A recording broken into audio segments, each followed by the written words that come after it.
ఇక్కడ గుంతలు మూసేస్తున్నాము. ఇది ఈ పిల్లర్స్ వచ్చి బేస్మెంట్ హైట్ లెవెల్ అనమాట. మేము రోడ్డు నుంచి 3 ఫీట్స్ హైట్ వేయించుకుంటున్నాము. ఎందుకంటే ఫ్యూచర్లో ఒకవేళ వర్షం నీళ్ళు వచ్చినా కూడా ఇంటి లోపలికి రాకుండా ఉండడానికి సేఫ్ సైడ్లో 3 ఫీట్స్ వేయించుకుంటున్నాము.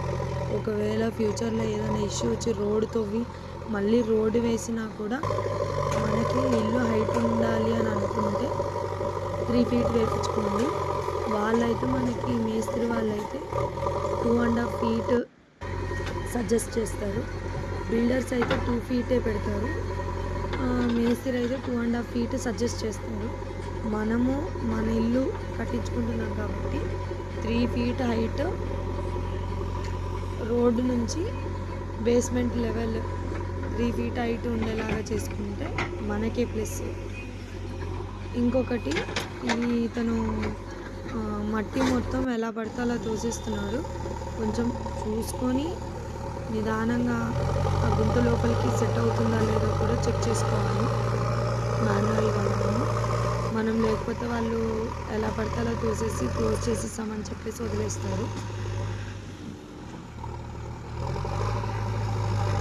ఇది మేము గుంతలో నింపిన క్యూరింగ్ వాటర్ అన్నీ వాళ్ళు క్లోజ్ చేస్తున్నప్పటికీ అవన్నీ బయటకు వస్తాయి. చూడండి ఇక్కడ వీళ్ళు పని చేసుకునే కాకులన్నీ వచ్చి ఇలా విజిట్ చేస్తున్నాయి. ఇక్కడ ఒకటి తెల్లది డక్, ఇంకా చూడడానికి బాగుంది కదా అని నేను వీడియో తీస్తున్నాను. చాలా రోజులైంది ఇలా బర్డ్స్ని చూసి. అంతేనా? దానికైతే పని ఇలా నడుస్తుంది.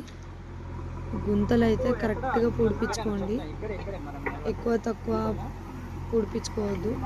ఎండాకాలంలో అయితే ఫుల్ వాటర్ వేసేసి బాగా మాన్యువల్గా చేయించుకోండి, మిషన్తో చేయించుకోవద్దు. అంటే ఇలా జేసీబీతో చేసిన తర్వాత మళ్ళీ మాన్యువల్ లేబర్ని పెట్టి చేయించుకోండి. మీకు మట్టి అనేది గట్టిగా లోపలికి వెళ్ళిపోతుంది.